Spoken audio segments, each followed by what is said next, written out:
Hello and welcome to the Kim Iversen Show. So tonight we have a guest who is a heavily censored leftist, Lee Camp. Now, a lot of people think that the censorship is only happening to people on the right by the left, but that is simply not true. Anyone who speaks up against the uniparty seems to be a target. Now, Lee, you may know him. He was the host and head writer of the weekly comedy news show Redacted Tonight with Lee Camp, which aired on RT America for 8 years. But unfortunately, after the Russian invasion of Ukraine, the network was dropped by carriers and banned due to sanctions. And all of the Americans who worked there lost their shows and jobs. Now, Lee went on to start another show for Mint Press News called Most Censored News with Lee Camp, as well as a YouTube and Rumble show called Dangerous Ideas with Lee Camp. He is very censored. He recently tweeted this. Here's everything that's been done to me simply for being anti-war, anti-capitalism comedian. 2016, my Facebook of 330,000 followers is shadow banned nearly into oblivion. 2016, my main YouTube channel of 250,000 subscribers is shadow banned, decreasing views by about 90%. 2017, New York Times attack piece against me on the cover of the art section filled with lies and half-truths. 2017 NPR Weekend Edition segment Attacking Me airs, also filled with lies and half-truths. 2017, my Wikipedia page is edited to heavily imply I'm some kind of propagandist, basically repeating everything from the New York Times.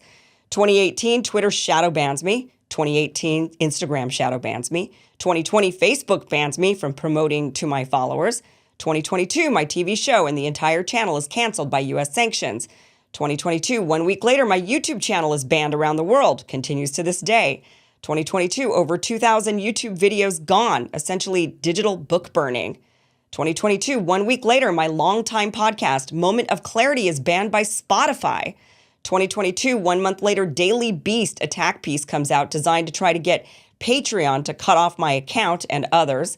2022, my YouTube channel, my new YouTube channel for my show with Mint Press is shadow banned. 2022 emails sent to my email list of fans now often have giant yellow warnings saying the email is probably phishing, thereby causing most people to avoid opening them. That's a tricky tactic. All of this continues to this day. This list does not include all of the endless doors that have been closed to me simply for being anti-war and anti-imperialism. For example, I will never be asked to perform as a comedian on any mainstream TV channel, nor will I ever be interviewed by mainstream media unless the goal is to attack me. If I were instead promoting the war machine and capitalist exploitation by supporting the Dems or Republicans, then none of this would have happened to me. Or if I were to perform vapid, empty comedy like so many comics, then there would be no suppression and censorship against me. And yet, the U.S. is still the country of free speech that so many proudly defend. But I regret none of it. If you aren't being attacked or suppressed by the criminal imperialist oligarchs, then you're on the wrong side. Now, Lee, also, the banning hasn't stopped. Last week, he was also banned by TikTok with no ability to appeal. So what is Lee Camp saying that is so dangerous? We're going to find out. Lee, welcome to the show. Thank you so much for being here.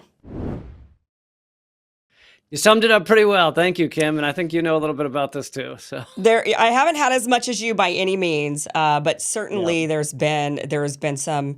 Right now with YouTube, there's a really strange thing going on. Many of us are noticing that we're slowly bleeding subscribers. So even though the amount of content we're putting out has increased quite a bit, the number of views on the videos is increasing, the number of subscribers is somehow leaking.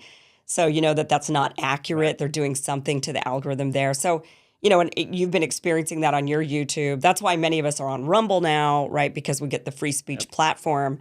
But what is it you think you're saying? I mean, a lot of people, as I mentioned at the beginning, think that it's only the right wing who are being censored. And it's simply not true. I know plenty of leftists who are being censored. What do you think you're saying that is causing all of this?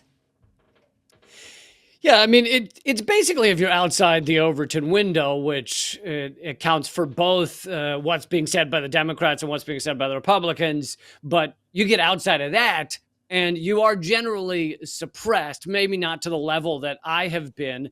But a lot of people think that it's only going after right wingers, but I'm just anti-war and heavily critical of capitalism and stand for peace at every moment. But for that, I am censored, suppressed, and have my channels deleted.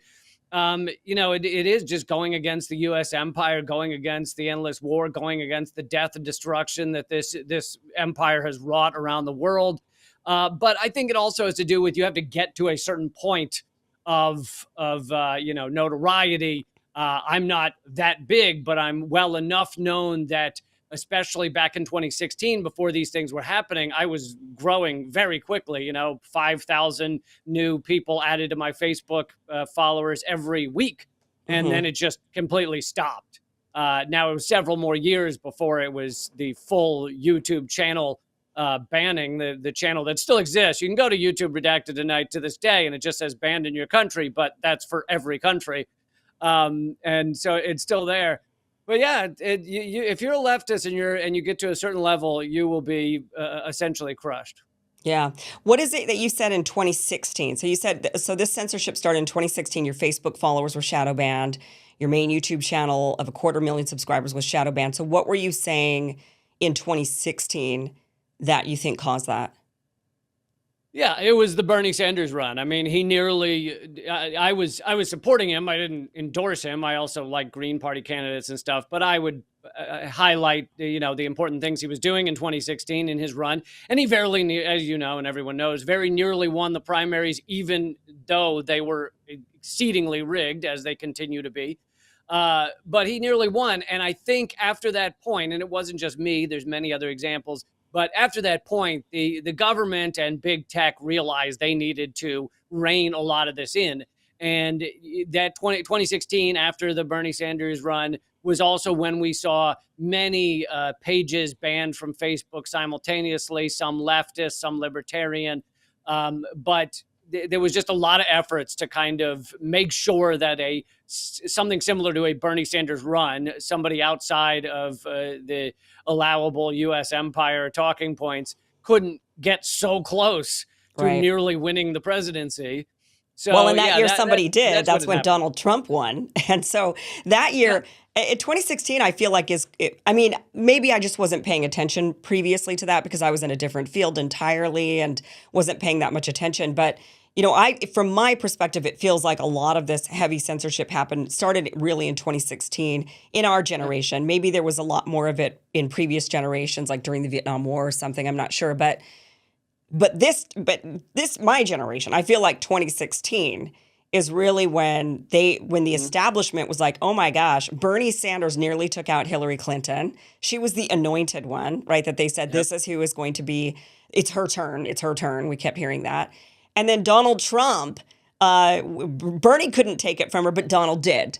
And it was these two populists who were running on really similar sentiments. They were appealing to similar sentiments of the people that just were sick of the establishment, sick of the same old, same old. And I feel like Yeah, that is when the establishment and cracked down, mocking mainstream media as well. right? Yeah, and mocking Yeah. mainstream. Yeah, which But was, yeah, go to ahead. just say one more thing about that year 2016, and I rarely, if ever, hear anyone really put it this way. There was kind of a golden era of the internet when so it had to get fast, and then it had to become prevalent in everybody's hand, and so it was on your phone and everyone could get it and it was everywhere, and you could go to a website and it would load quickly around 2006 or something. It was in every home, every phone. 2006, 2008. And between there and 2016 was this golden time for things could legitimately go viral. People were gaining all this information. And during that time, you see impressive mass movements. Not all of them I agree with, but they all happened within that Right. window. You have, WikiLeaks, Occupy, Trump, Bernie, Black Lives Matter, and the list goes on. The Arab Spring. Now, many of these things, ultimately were co-opted or did not end Right. the way you Right. want them to. But that's not really the point. The point is, you had this golden era of stuff going viral, people growing in getting information. It was a true information revolution. And 2016 was when they realized we have got to stop this. They being, the Right. ruling elite, realize we've got to stop this from happening. And they largely have. I mean, not fully. Luckily, you and I still exist, but largely. Yeah, we do for now. And it's always really scary, right? I mean, it's really scary to think that at any time they could come after us. I mean, even Rumble, They're not on air in France. You can't get it in France. They just recently shut down operations in Brazil as well because of heavy censorship. So even if, America, luckily, we do have free speech enshrined in our Constitution. So it's a lot harder to get rid of speech here in the United States. But in a lot of countries around the world, they do not have free speech enshrined. They might think they have a culture of free speech, but then the people realize, oh, wait a minute, it's not actually in any of our basic laws or our Constitution. And so then they're able to be censored. I mean, throughout Europe, that is absolutely happening, and in Latin America as well. But I think you're right. I think that golden era is a really important thing to point out, that 2008 to 2016, that's when everybody started getting smartphones. Everyone had faster access to the internet. Things were quick. And there was a lot of information that started flooding out there. That's when we still had, I don't even know, do 4chan and 8chan and all of those still exist, or are those gone? I don't even know if they're still around. But it was, there was a lot of people able to get out there, share information. And then 2016, when Donald Trump in particular, when he won the election, that they just went berserk. And they were just saying, we've got to do something about this. We can't allow people to make up can you, just the insanity of that idea of, we can't allow people to make up their own minds like this. We can't allow people to have this information and do something against us. And that's why, Russiagate, despite the fact that it's all collapsed, was the golden goose for them, because it also allowed them to, kill two birds with one stone. One was to say Donald Trump is working for a foreign power and not legitimately elected. And by the way, I'm no fan of Trump, but that doesn't change the reality. Right. And at the same time, it allowed them to use it as an excuse for heavy suppression, to go after shows like mine, even though I was never censored, never told what to say, and I was and am an American in America talking about American news. The fact that I was at RT allowed them to, come very near to crushing RT and then ultimately collapse RT America. And so Russiagate, despite every tenet of Russiagate fully collapsing now, they used it for, largely, they got what they wanted from it. Yeah, isn't that insane? I mean, they went insane about Russiagate, really, really trying to find they were hoping that Donald Trump was somehow a Manchurian candidate of some kind, and that Russia was actually controlling them. Thank goodness we found out that wasn't true. I mean, what they were alleging was that was horrific, what they were alleging. I mean, many of us knew, like, oh, come on, there's no way. But so what happened? So in 2017, you said that the New York Times did an attack piece against you. At this point, you're working for RT. When did you start working for RT America? My show first aired in 2014. Okay, so before Russiagate. So you're doing this show, you're with RT America, which many journalists Russia's over the kind years, of an ally. Right. And really in RT, there's been a long history of really great journalists coming out of RT. It's one of those outlets where people have worked for Huffington Post or RT, or it's like in the circuit up until Russiagate, right? That's when things shifted for people at RT. So 2016 happens, Russiagate happens. You're finding yourself at Russia television, So then the New York Times does this attack piece. What was it were they calling you a Russian propagandist? I mean, what was it they were attacking you about? Essentially, without using those exact words, they basically said that I was, being told what to say, and which was not true at all. I had complete independence on my show, and that's why I was there.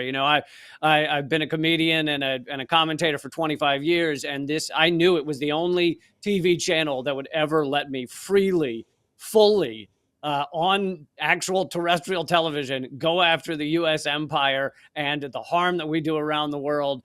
And so I just had complete freedom there. But yeah, the New York Times did that. They had all these implications that at one point they even implied that I had Russian minders following me at a stand-up comedy show, which was just like hilarious. I mean, there's just so much garbage in it. Luckily, my response to it, which I wrote, went kind of viral, and people were kind of shocked at the level of propaganda done against a comedian. I mean, if that's what they do against me, imagine what the New York Times does against others. And of course, New York Times has been proven wrong about everything, but they never their retractions are tiny and come many years later. WMD, Russiagate, Cuban Yeah. acoustic cannons that are fired at diplomats, the Taliban bounty story, just the Chinese balloon story, which even the Pentagon has said is was a weather balloon. Like, they're just wrong and wrong and wrong and wrong, and somehow are the paper of record. Yeah. Why is it that Twitter and Instagram shadow banned you in 2018? What do you think it was you were saying at that time that caused that? Yeah, so those have been more of a shadow band, especially Instagram. I mean, they're owned by Facebook, so I assume it's similar. It just took them a little longer to do it. I was never as active on Instagram with just a smaller number of followers, but but I've had the same.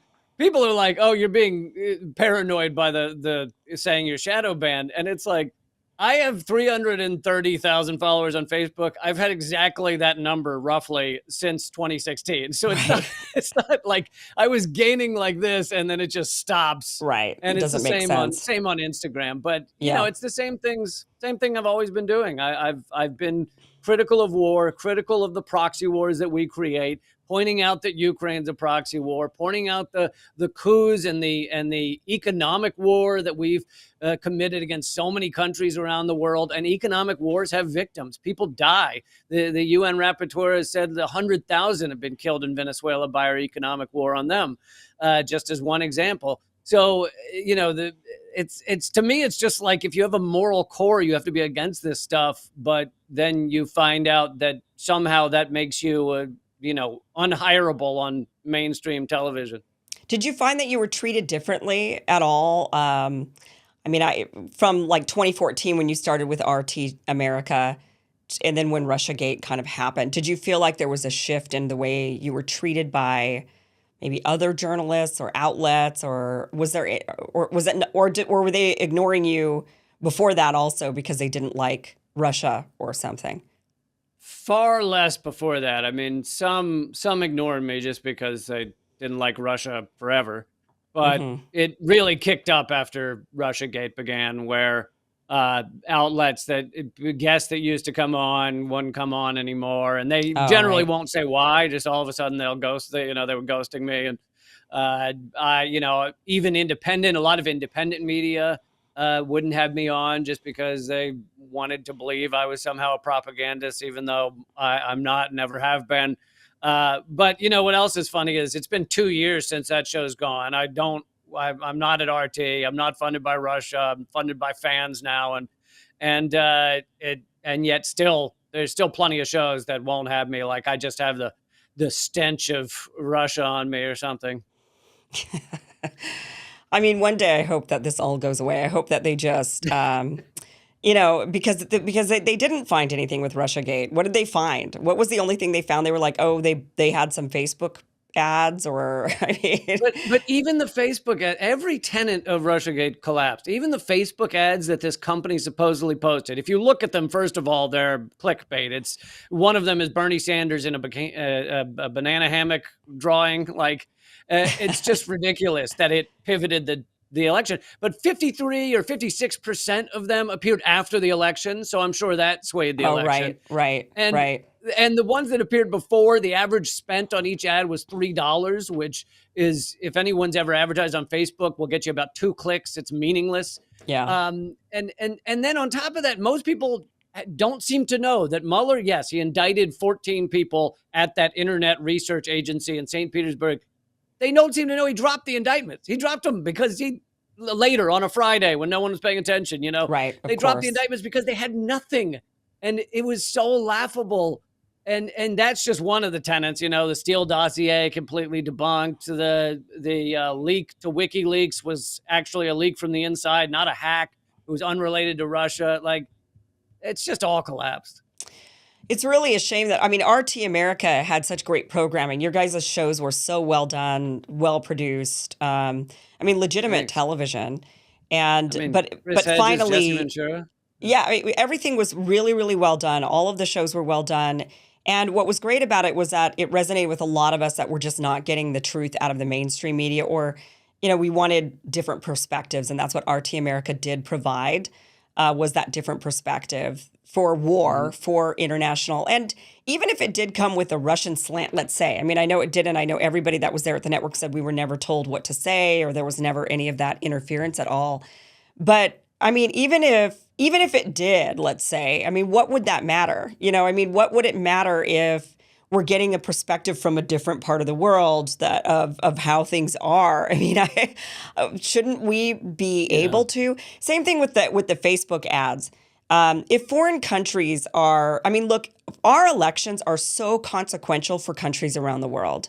We have been, who we have in power in this country largely decides if there's war in the world and what part of the world there's going to be war in. So I also don't know if there's really anything, it's almost morally wrong to not allow countries to give their say, to say, hey, this is what we think. This is who we think you should elect.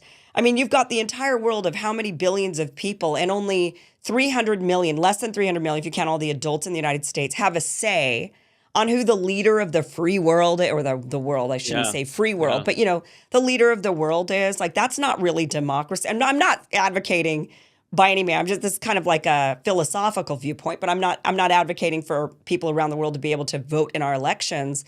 But I do find it, you know, if we're so consequential to the rest of the world, it is unfortunate that the rest of the world has no say, that their fate is left in the hands of the Americans here on our shore who are voting. Absolutely. And we've proven ourselves to not be capable of being the quote unquote police of the world. We have proven to be completely immoral and willing to murder innocent civilians around the world. Brown University's cost of war study shows that 6 million people have been killed just by our war on terror. Just in 20 years, we've killed 6 million innocent people. And we run around acting like we're on the moral high ground.